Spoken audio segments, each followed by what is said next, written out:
Bridging the Gap um, podcast. Today we are super excited. We have a guy who's been working with us for a while, Mr. Gabriel Sanchez. Mr. Gabriel Sanchez, I think you can introduce yourself way better than I can. So I'm going to Okay. open up the floor and let you introduce yourself. Hello. I'm Gabriel Sanchez. I currently work for Representative Park Cannon part time. This past session, with all the craziness that happened, and then I'm just a local political activist in general. Worked with the Democratic Party of Georgia last year, and yeah, I've just been trying to do the good work here in Georgia, make sure we can help people out. So. Awesome. And next to you, we have somebody who actually works directly with me. We have Ariel. Ariel Jones. Go ahead and introduce yourself as well. Hi, I'm Ariel Jones. You can call me Ari. I am the Community Outreach Supervisor and Office Manager for Black Push. Yeah, so today we are here to talk to Gabriel. First off, as you mentioned, you do work for Park Cannon. So the big question everybody's going to ask is, how is she doing now? Oh, she's doing very good. She's ready to work. She's ready to get back to it and make sure that she can continue doing work for her district, for the people of Atlanta, and for people of Georgia. But yeah, she's great now. She's ready to go. And do you stay in the city of Atlanta? What do you Yeah, where exactly do you I stay? live literally downtown, like Downtown, right there. downtown, midtown. Get down. All right, you know about that, don't you? No. But let's start off with this. So something that was very interesting. You were on our last big seminar we did, the Community in Touch seminar, Hmm. and we talked about three different things. Oh, I want to talk to you about three different things today: education, of course, social injustice, and the third subject is going to come back to me. But let's Healthcare. start healthcare. But let's start with social injustice, right? So this week we just seen this big thing. We've seen people protest in the streets last year. Ari, I want you to be involved in this too. We've seen people who were out there, they protested, they wanted justice for George Floyd.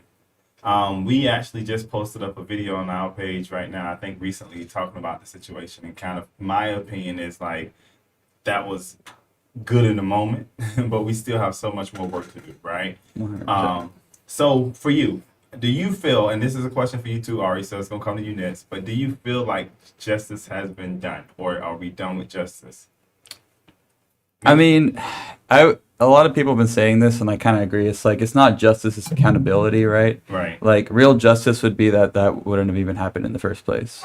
So like, there's just so many things. The problem is that like people don't realize that when we talk about reform, we're not talking about like individual cops. It's not good Right. about cop bad cop. It's talking about the system of policing as it is. The reason that we have so many, you know, violent interactions with the police on friggin' traffic signals, traffic stops, is because the policing is bad. It shouldn't be no situation should escalate to that point, even if they are armed, because cops all around the world, you can watch videos of it all over the place where they are able to de-escalate situations even when the person is armed. So this nonsense that even when they are armed that they still have to be killed, that's not how that works. We have a constitution, we're a democracy, extrajudicial murder is not part of that constitution, and we should create a policing system that follows the constitution in that regard. So there's so much work to be. This is worse than the bare minimum. Should have been obvious. Like the fact that we are holding our breath, whether he was going to be guilty, just shows Sorry. how bad the system is. Yeah. Ari, what do you think?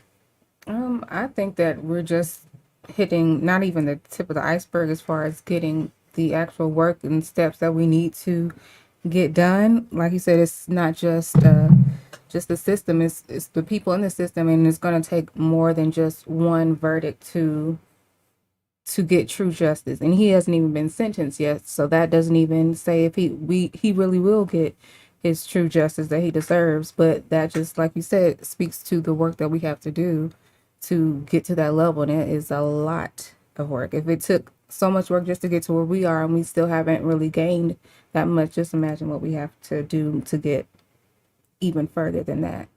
Yeah, and the thing that it brings me back to is what disappointed me the most is that they had the right to celebrate, right?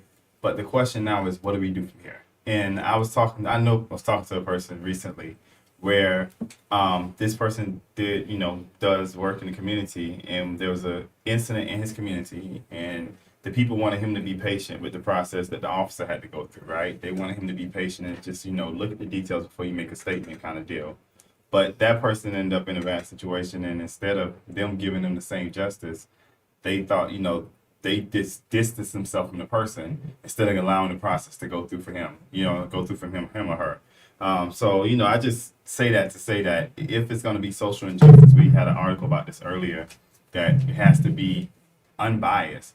And we're getting ready, Black Push is working right now with a few representatives, hopefully Park County will join on, for something called the Fair Justice Act. And one of those things that it will require is that every judge, every DA, every prosecutor, everybody who's involved in the system in some way, fashion, or form, every officer, every chief, right, will have to go through bias training.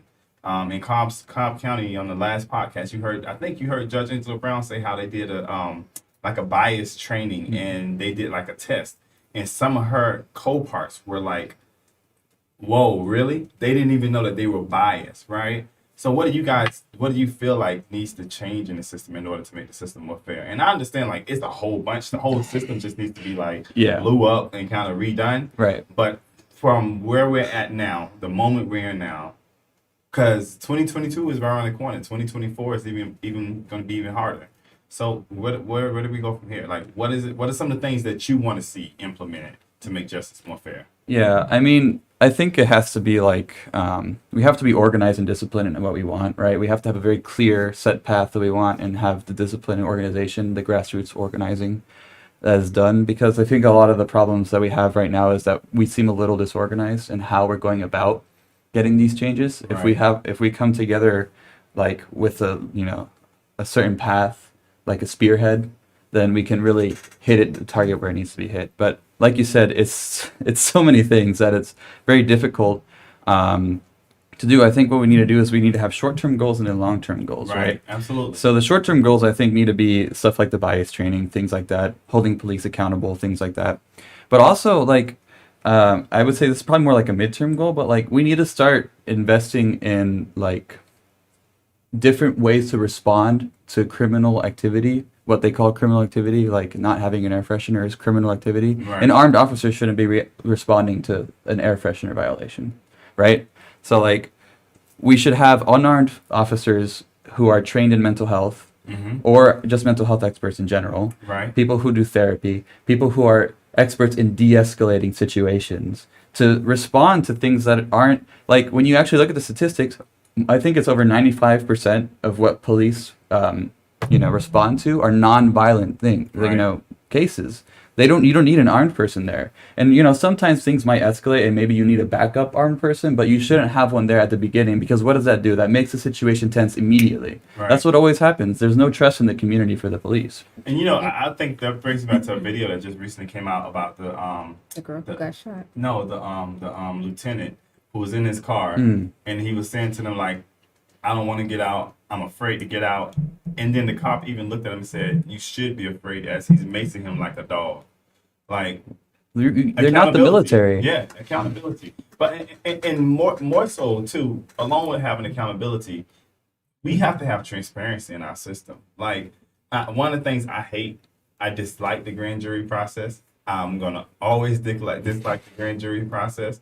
There are states that don't use the grand jury process, and it's funny because people always say, well, the grand jury process is there to help protect the person on the other side. How is it protecting the person on the other side when the only side that they're hearing is one side of the story? Of course you're going to prosecute, or of course you're going to have people who come through. And right now they're so overloaded that they're running like 20 cases by the grand jury a day. You think these people are sitting there like, oh, okay, I don't want to be home by dinner time. Oh, yep, he did it. She did it. Next. And you know what I'm saying? They'll pass them out. And I think the whole system has to be more transparent, right? And I think that getting rid of that part, that secrecy part, is going to be really important, or changing it. Like, instead of just having a DA there to show their proper cause, they should have somebody who's on that, who has talked to that person, looked at the case, same way the DA did, to be able to respond to what the DA says, and then let the grand jury make a choice. Right. Exactly. All right. What about you? What do you think? Before we move from this, 'cause I can go all day about George Floyd.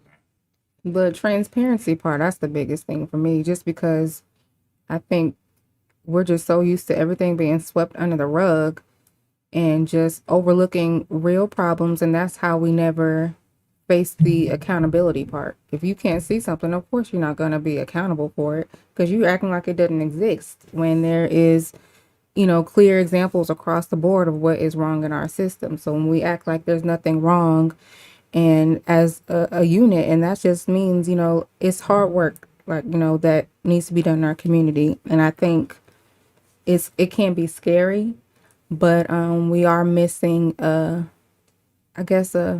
think overall courage within our community, because just think of how fast they got this Asian hate crime bill passed.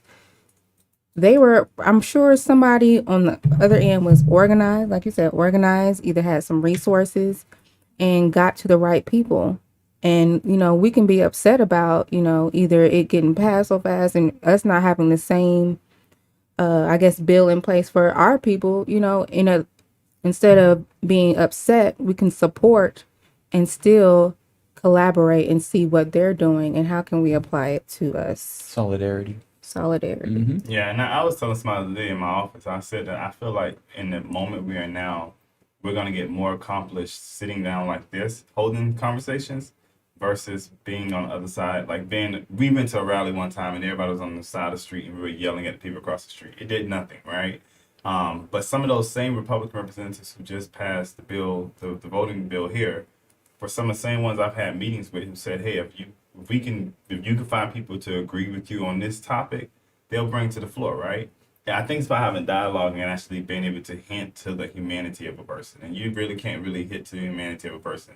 But there are times, I will say this, there are times where still you need both, right? You need the people on the streets protesting, but you need the people who are walking into the Capitol, knocking and saying, hey, whose door is this? We did that, I think, when we went down there. We didn't much know we walked into the governor's office, right? So I think that's just extremely important. And I think that all plays a part in social injustice. Even when you talk about social injustice, you can't talk about social injustice without talking about voter suppression, right? Because that's the biggest voice that they have. And voter suppression is important. I know this is something that you're also passionate about, because in the great state of Georgia, we passed the greatest voting bill in the country. But we can kill it. In court. We can kill it in court, or we can get the Senate to get rid of the filibuster. And oh man, it's just so annoying that filibuster. Like, we can't get those people to just, like, those 3 to 5 like conservative Democrats who might as well be Republicans, honestly, but like who don't want to see the change that everyone is calling for. Like, they claim to be representing their constituents, but their constituents are also calling for these things, right? And they're refusing to do it. So I don't think that they're actually representing their constituents.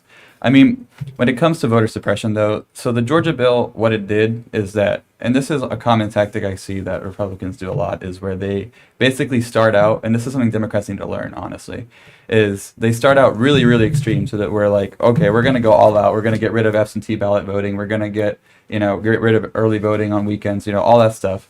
Eventually, as it goes through the negotiation process, it's a lot better than what it seemed initially. So a lot of people, what I see, not just people on the right, but also moderates, say that, well, the bill isn't that bad, right? But you have to look at the details, because that's what the devil's in the details. That's the problem.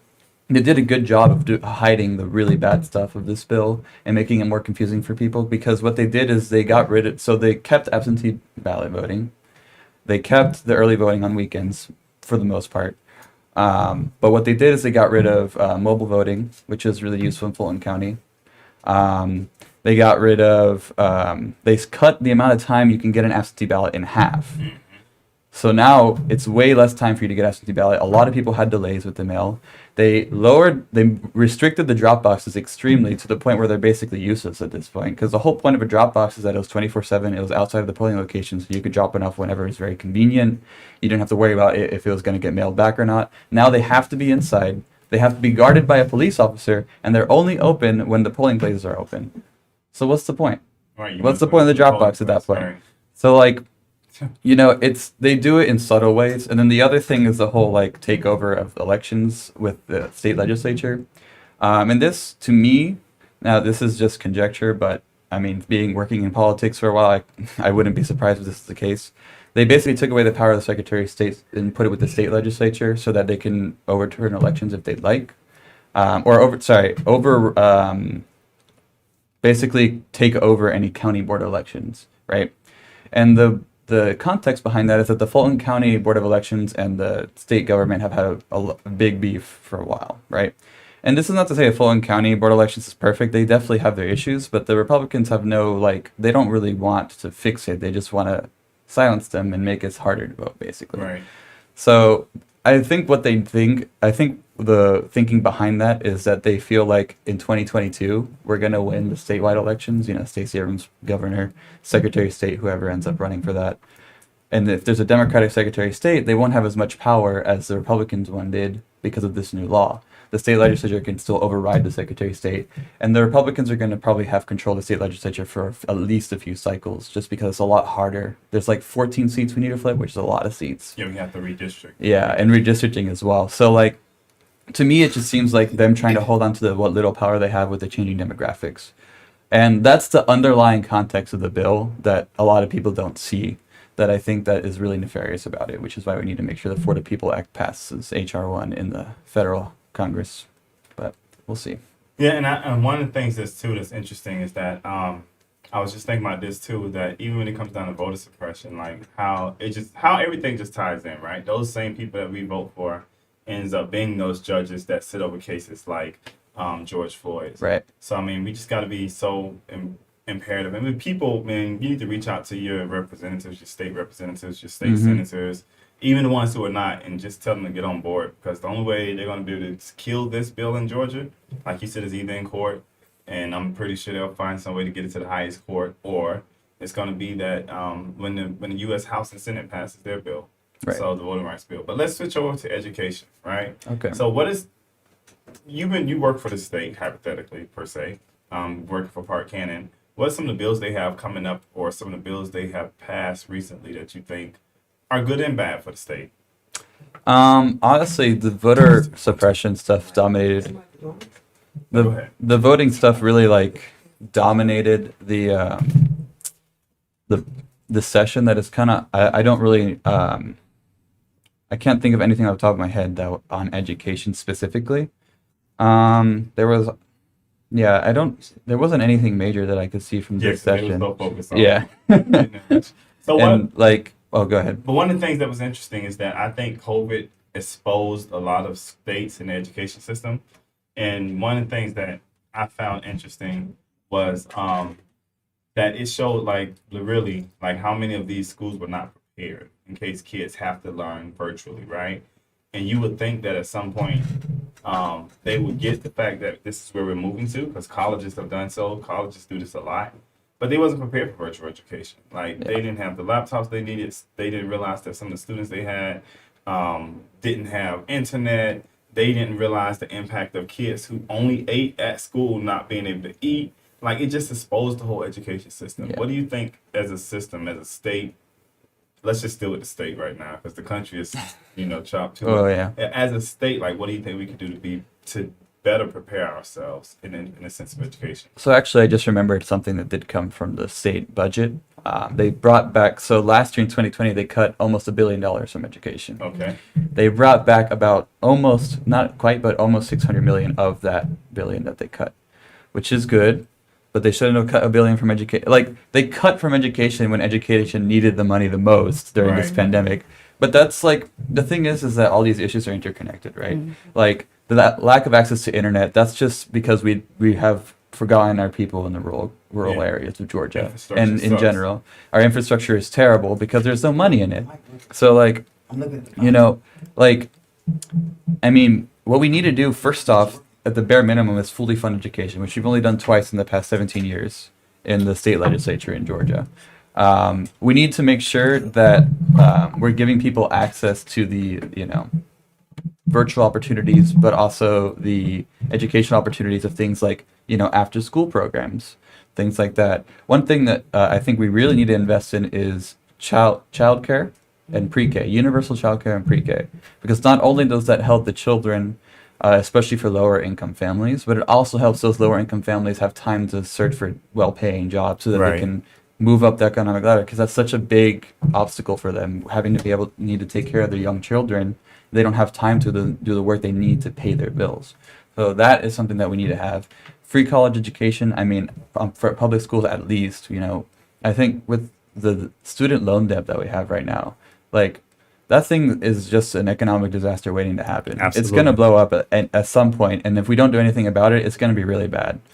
So it's over $1 trillion as of like 4 years ago when I last checked. So who knows where it is now? And that's the one thing that's really interesting. Like if we don't if we don't promote education more and understand the importance of it, like we're going to be a society that falls behind tremendously.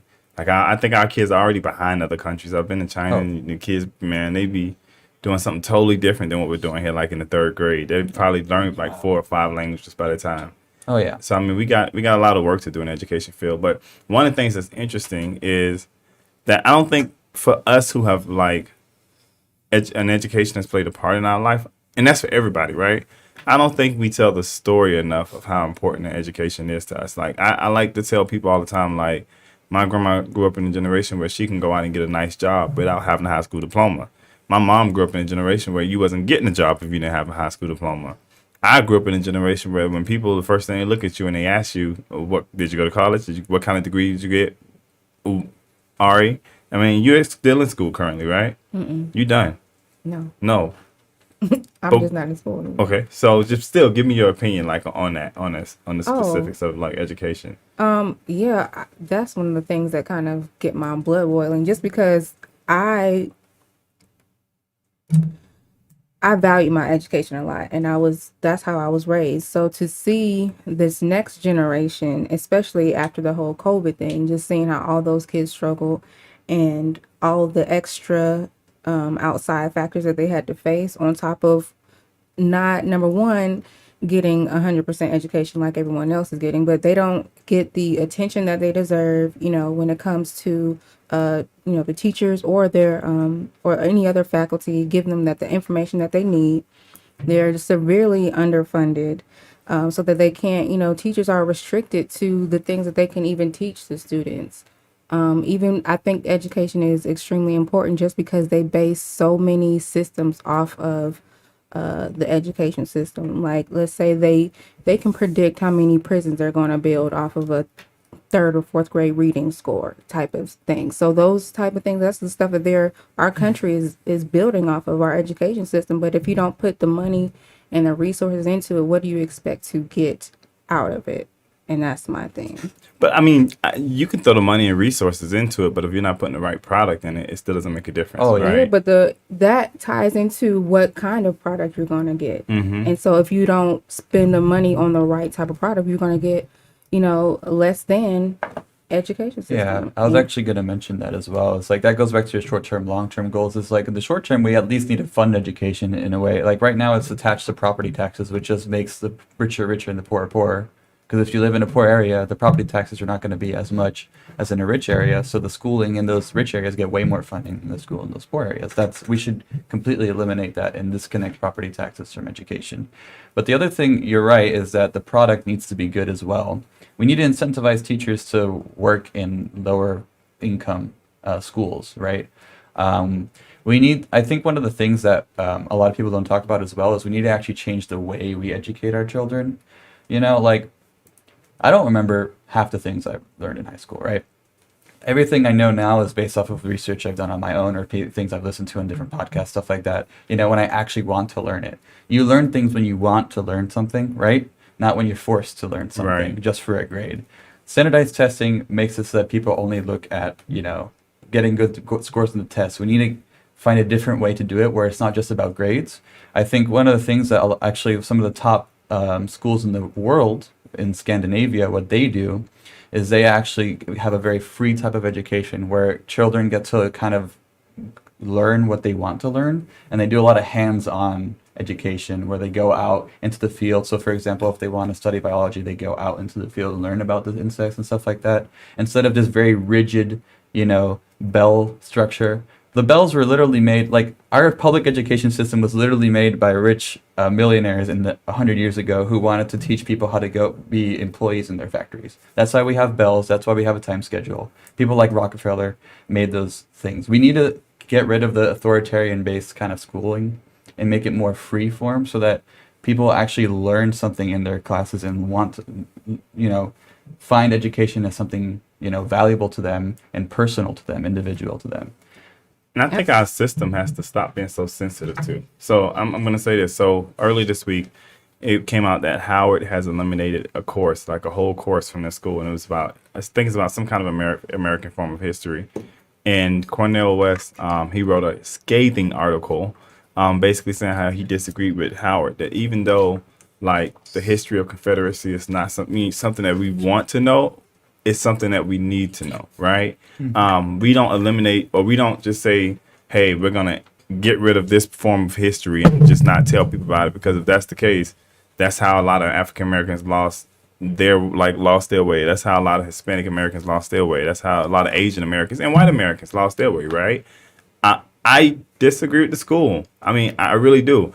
I believe that, like you said, it has to be free form from the aspect that it makes me no sense to go to your school if I don't have options there. You know what I'm saying? Like, even though I may not be into American history, I may want to take an American history class, right? If you're going to limit my ability to step out and to kind of learn other things or do other things or to explore what life is about, then you're not really educating me. Right. If that makes sense. Right, Ari? No?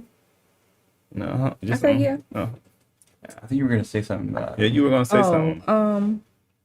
Just that I think that that is my idea, what you were saying in a perfect world, our education system where our children could, explore what they're really interested in. And I think that would, in the future, catapult us as a country when it comes to our jobs, our healthcare, when you are able to tap into a child at a crucial age, you're able to get a lot more out of them, especially if you can teach them more, as they're younger, because you're missing a crucial learning window. And the more time that we take on these issues, the more we're sacrificing in that area. Right. Too, and then when you don't have education kind of keeps you wanting to be aware of what's going on around you. Right. Does that make sense? Mm-hmm. Like, my past used to always say, like, if you're not living, if you're not learning, then if you're not learning, then you might as well get in the casket and lay down, right? Because as long as you're living, you're going to be learning. And shifting to that, you used the word that is so important. COVID if it hasn't done anything else besides expose things, one of the other areas of life is our healthcare system. And I was going to say something else, but is our healthcare system. Ari, like, does the healthcare system that we currently have in America, does it work for you? No, and it's that face said everything. If you guys could just see her face, that face said everything. It's really sad. It makes me sad when I think about the status of our healthcare in this country, just because it is a severe lack, and it shows everything from our mental health to our actual, people who are really sick who needed it, especially during COVID when they didn't have, we dropped the ball, and it showed, and it shows how many gaps and lacks that we have in that healthcare system when it comes to taking care of people with or without Medicaid, how we're getting access to this and just the resources that they need when it comes to emergency things. And that's really what kind of gets people in a bad predicament, whether it be financially or mentally, is the having that access and not knowing if they're going to be able to take care of themselves or a loved one. It's even more stress on a person. So that just makes me kind of sad that our government shows that they're not handling it as a priority as it should be, in my opinion. Definitely. I mean, look, healthcare should be a right? Like, every other developed country in the world has universal healthcare. Even countries that aren't developed have some form of universal healthcare. How are we the supposedly wealthiest country in the world and we can't do it? It's whatever they tell you that they can't do it is just propaganda from the people the big pharma, the healthcare industries, who don't want us to have it because then they lose money, right? When you look at something like Medicare for all, it gives you the freedom to choose whatever doctor you want. There's no in or outer network. You don't pay for anything up front. The only thing you pay max is $200 a year, right? Under Bernie Sanders' plan. And taxes will go up. That's 100% true. But the amount of that taxes will go up is way less than how much we pay in healthcare right now. Right now, the average family earning about $60,000 a year spends about 20% of their whole income just on healthcare. If we were going to raise the taxes, it's going to be a lot less than that.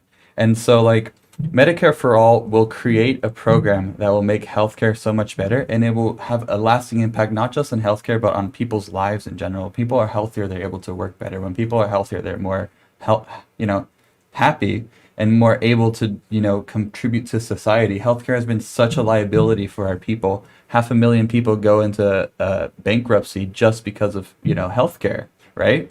And tens of thousands of people die a year because of lack of healthcare access. So like, it's a no-brainer, and the fact that we haven't done it just shows the corruption of our system and how money is profited over the people. And that's something that we have to fight that to be able to get the healthcare we need. Yeah, I mean, I speak to healthcare from a different perspective. From 2017 to this year, I've had 8 surgeries, and it became a huge issue. I remember one time in particular, there was a doctor, like I had been through all the different doctors from different network to different network to different network. And I had gotten to this one this one doctor was like, this is the doctor you need to go see. Like, he's a genius in it. And I went to go see him, and I'm not going to say his name, but I went to go see him, and he seen me, and he was like, yeah, I can help you. But I don't take your insurance. I was like, oh, shoot. So what am I going to do? But luckily for me, he was nice enough. He said, listen, don't worry about that for now. When you get, on your insurance, or when you find something that you can just give it to them. But for now, I'll just see you. Right. But how many doctors out there are really going to do that? Right. He took it as a personal initiative, and I'm appreciative because I still see that doctor today. And I do have insurance, but insurance is not cheap. And the thing about it, even as an employer, we try to pay for our insurance for all our employees at 100%, right? But it's not a cheap bill. You think about how many employees we have that's on the insurance plan, like 5 or 6. We pay like $10,000 a month, right? And it's just extremely expensive. And we have to find ways, like you said, of driving it down. I mean, Georgia, the healthcare bill that Obama passed, the ACA. They didn't even take the Medicaid expansion. Nope. And then I think it was like 2 years ago, when Brian Kemp just became governor, he had introduced his own plan for health care. And it was like, no, we're not going to take the Medicaid. We're going to stop letting the federal government run our healthcare system and bringing their money into our county. And we're going to figure it out ourselves. Like, no, I'm good. Yeah, like they matched it 9-1, by the way. Right. Like 90% of the money would come from the federal government, so we would save 90% of funds. But we'll be paying less. And like you said earlier, what people don't understand is that if a person goes into the hospital, right, the hospital has to take them, right? The hospital has to treat them. They go run up a medical bill, then the hospital goes to the House and the Senate, and they cry and they say, we need money because you're sending your sick people here and you're telling us we have to take them, right? And the thing about it is that sick person then has to go home. And what happens when that sick person needs to be at home and they need TPN or they need medical IV or whatever the case may be? They need help at home. They're not mandated to follow you home. And like you said, tens of thousands of people die every year because of the fact that they can't get the treatment that they need. I mean, I remember when at one time in particular, there was a gap between my insurance. And it was like a 3-month gap. And I use TPN now. So I eat through my arm. Like I get fed through my arm. And I couldn't even get my TPN because of the fact that I didn't have insurance for 2 to 3 months. And that was something like I needed to survive because I wasn't eating anything by mouth. But it's just crazy how our healthcare system is. And this is the thing about it, until you've been impacted by it, it doesn't make a difference to you, right? But this has to be something that we have to think about from a perspective of, like, I may be healthy today, but my grandma may be sick tomorrow, right? Mm-hmm. And then you're going to look at healthcare different, and you're going to want to treat it differently. Yeah. And it's important that we talk about healthcare from the sense that if you don't have a healthy person, first off, they're not going to school, right? If the child is sick, they're not going to school. And then, too, healthcare and education plays a part in each other, too, because think about it. The reason why they first shut down schools was because they felt like if the kids were going home with COVID, they'll be fine, but they'll take it back home to their parents, right? I mean, that was the initial thing. That was the first thing that we started shutting down when COVID hit, was schools, right? So it's just important, I think, that we understand that. And I was reading an article the other day that said by like 2030 that America would be the most obese country in the world, which we already are. And it said that our obesity would go up from like 60-some% to like 81%. I think it was on, I know it was on the TV show that comes on HBO at 10 o'clock on Friday nights. But I mean, literally, like, to just know that Yeah. I mean, 82%. I mean, the thing is, when you Man, have, you are done, man. we out of no, here. look, I mean, seriously though, because the thing is, when you have Medicare for all, when you have All of us today. So. when you have universal health care, like, people go to the doctor more often because they can afford it.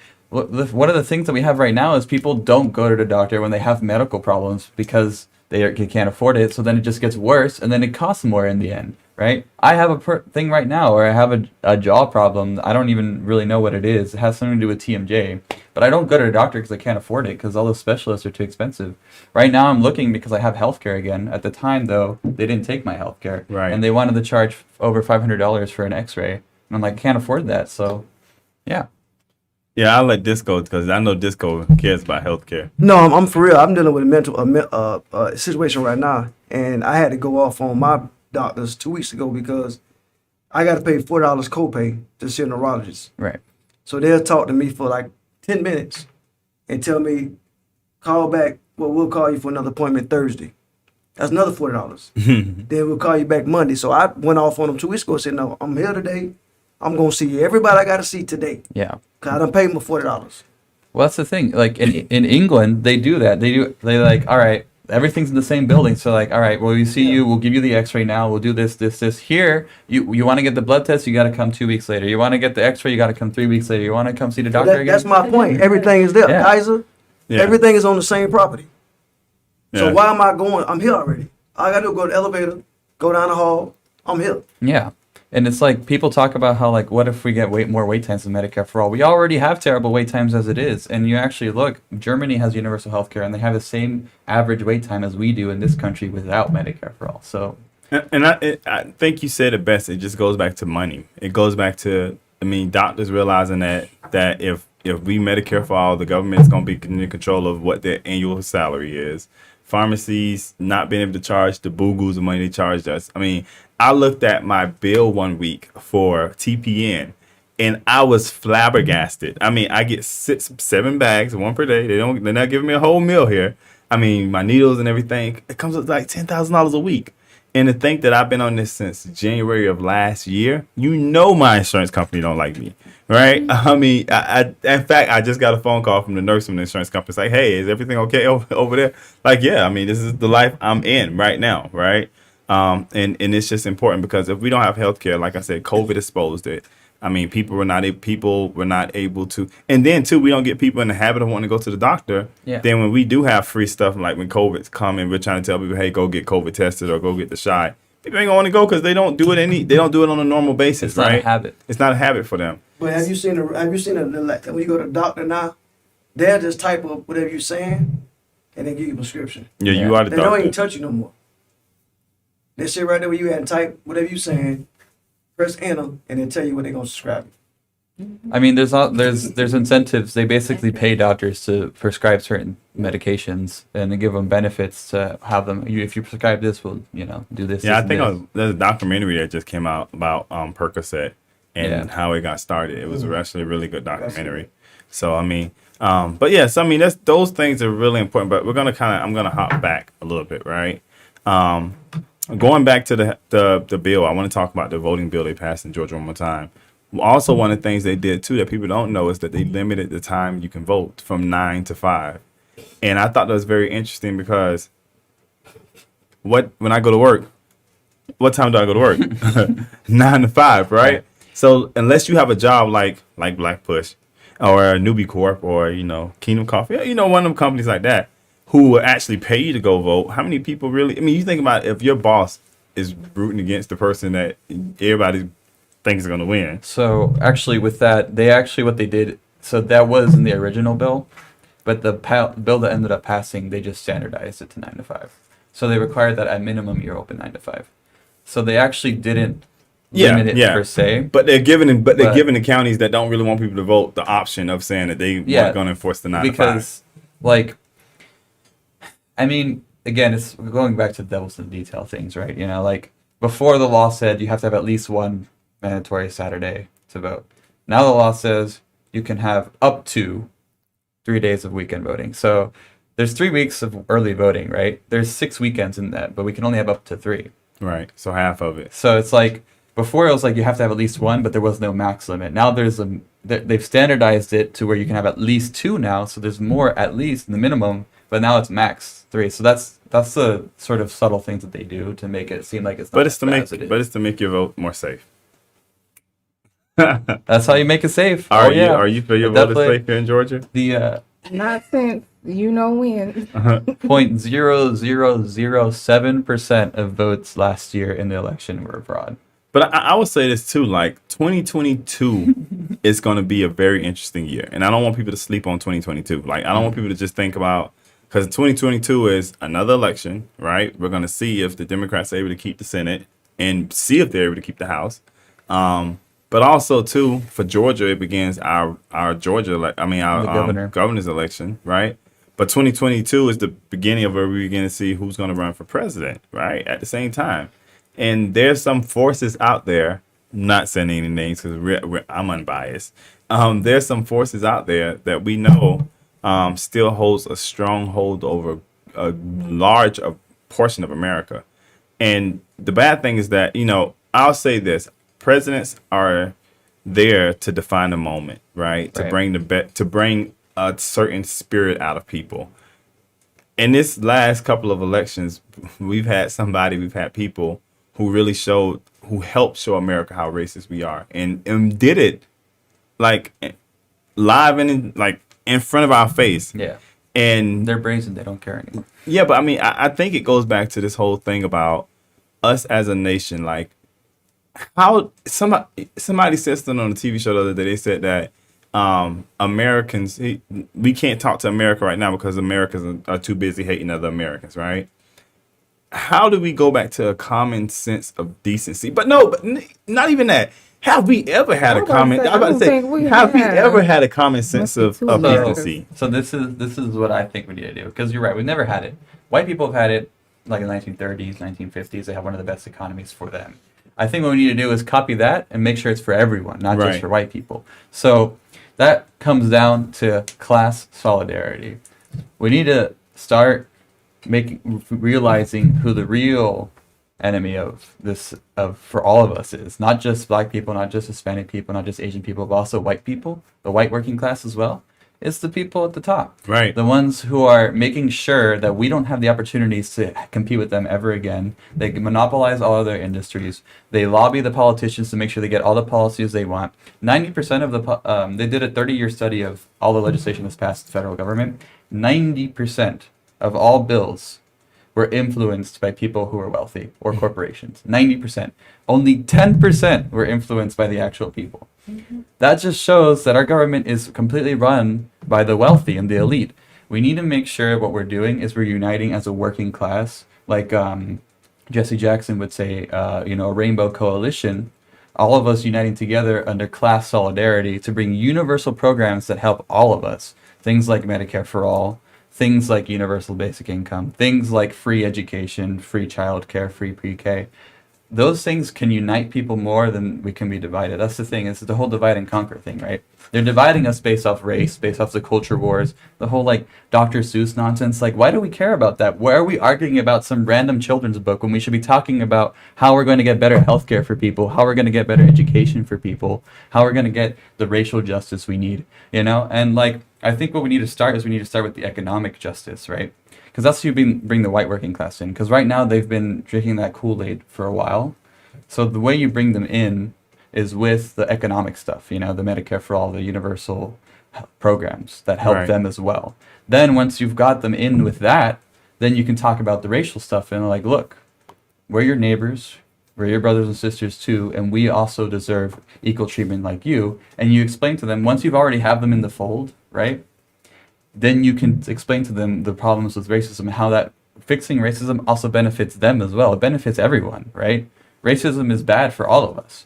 So it's very difficult because, right now, and it's very hard even from, I say this, but, sometimes I still argue with right-wing people and call them racist. And we have to start to hold that back, because one of the things that they're doing really well right now with the Republicans is that they make the Democrats look like the elites, the people who are oppressing them, when it's really the wealthy, right? But we play into that by calling them racist, by calling them bigots, by calling them, deplorables, whatever. We play into that narrative. So we need to figure out a way to bring them into the fold, because we can't do it with just half the country, right? Right. And there's always going to be racist people, right? We can't change all of them. There's always going to be that like 10, 15, 20% of people who you're just never going to get to. They're basically gone, unfortunately. But if you can get 2/3 of the country, 60, 70% of the country to unite together under these kind of universal programs that help all of us and bring us all up, then I think that that's the solution that we need to go towards. Aria, I felt that you were going to say something. Oh no, I wasn't. And that's basically what I want to do in politics.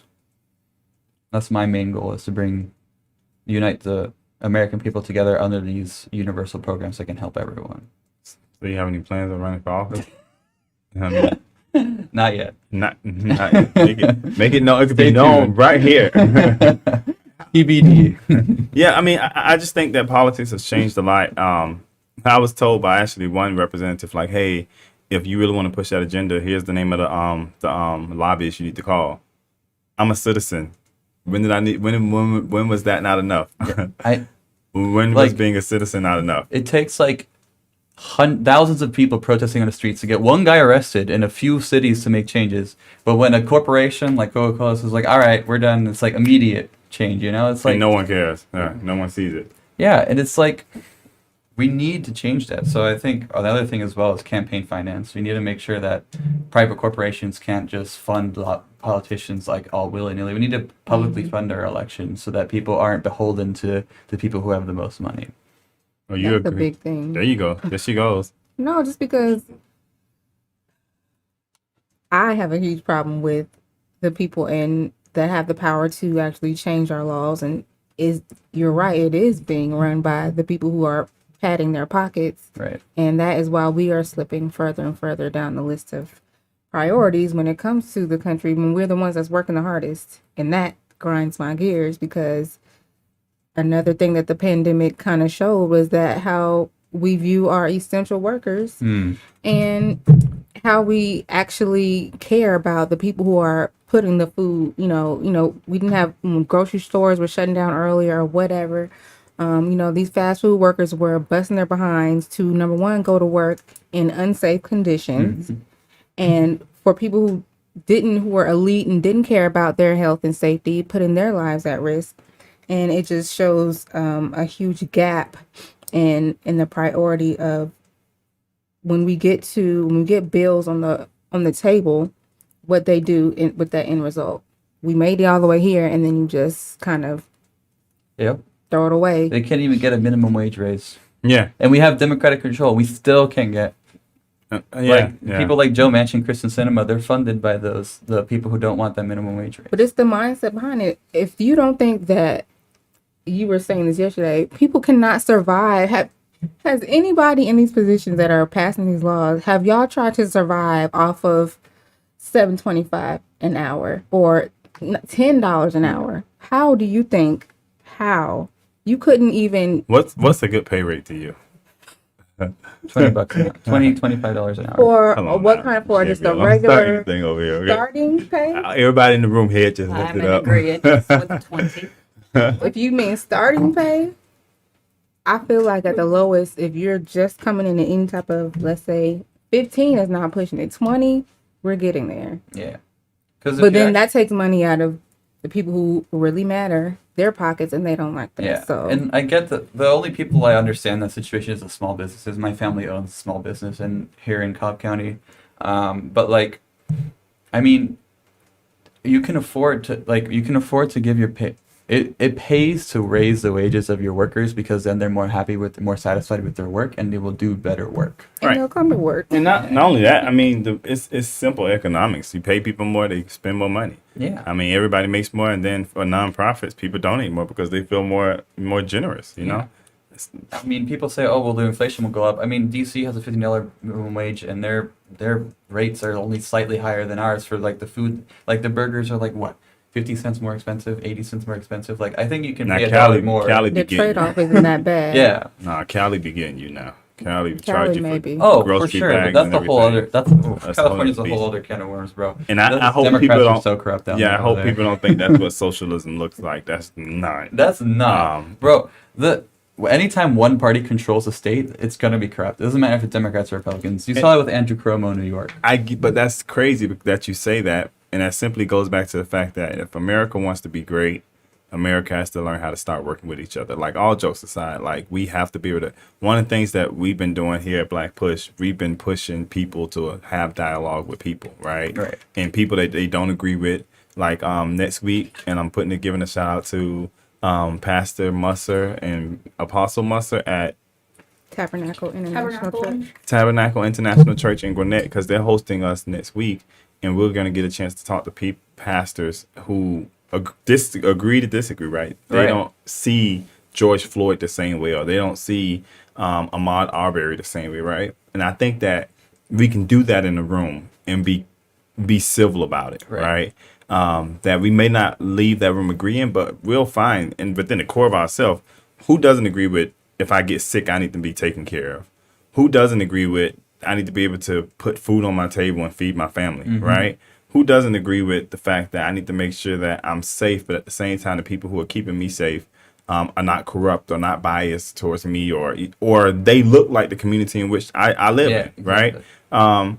And those things are important, because I always tell this story. I remember one day I was in the car with my little niece, and she seen a police car, and she just bust out crying, right? And she's 3. It killed me. Like, it killed me. And it's bad when we have people who look, and then it's even worse when we have people who are there who look like us. And this is for every race. I don't care whether you're white, black, Hispanic, for every race. When we have people who are in there who look like us, who forget who they're there to represent. Right.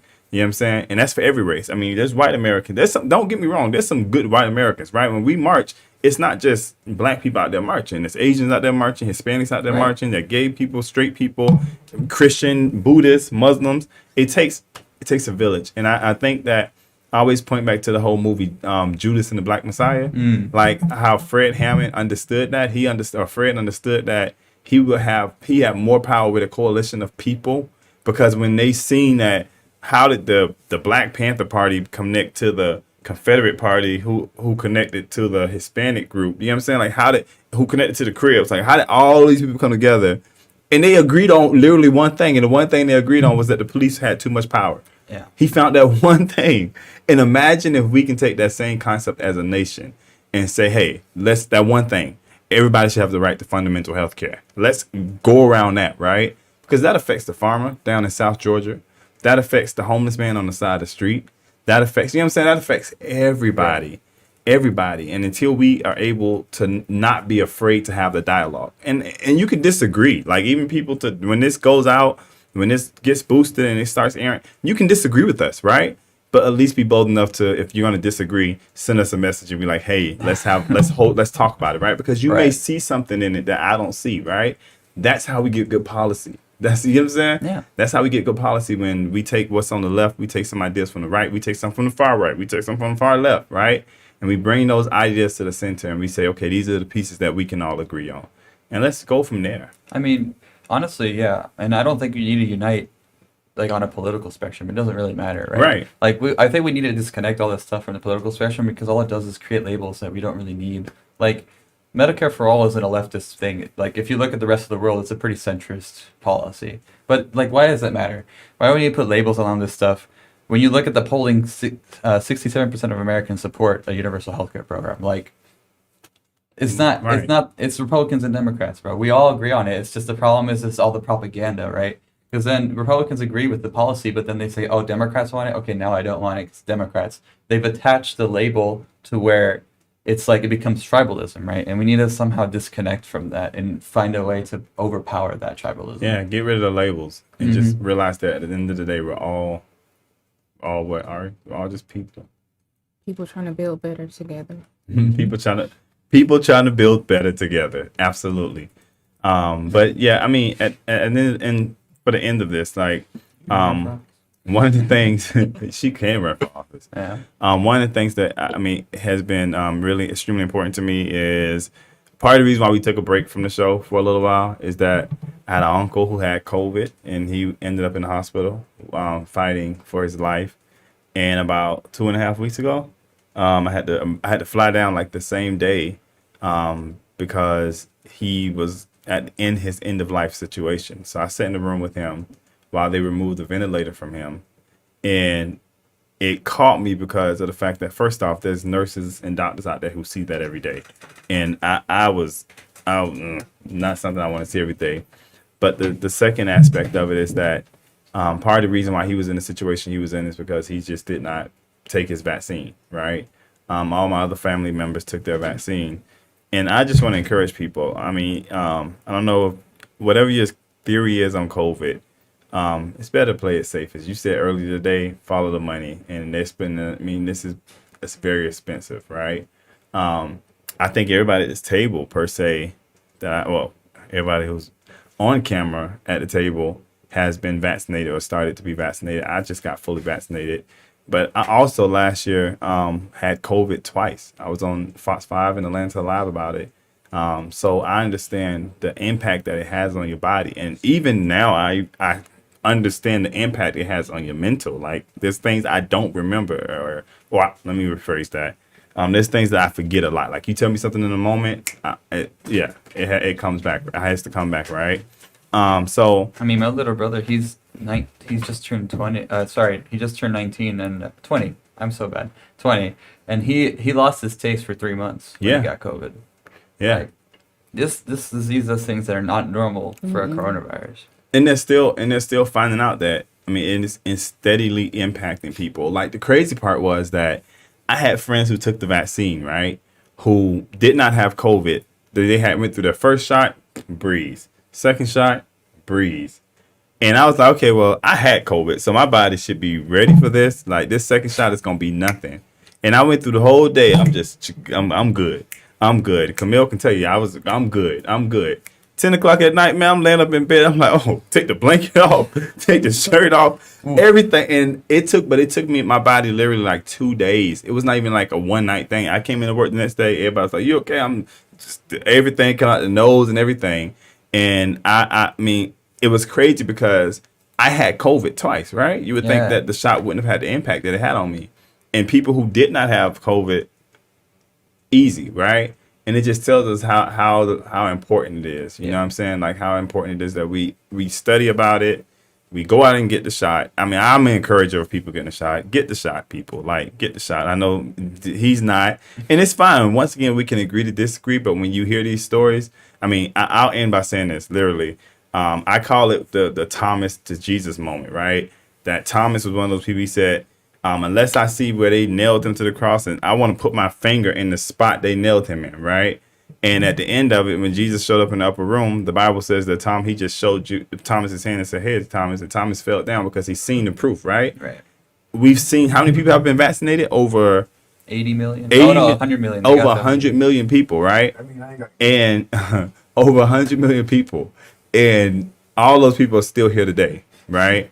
There may have been a few issues along the line, but it's very little compared to 80 million people. And it's very little compared to the risk of COVID. It's definitely, and what it does, the long-term impact. Exactly. And I'm telling people from a personal standpoint, like, the long-term impact of catching this is something that you don't want to deal with, or having to watch someone you love deal with it, or die from it, will change your view on life. Yeah.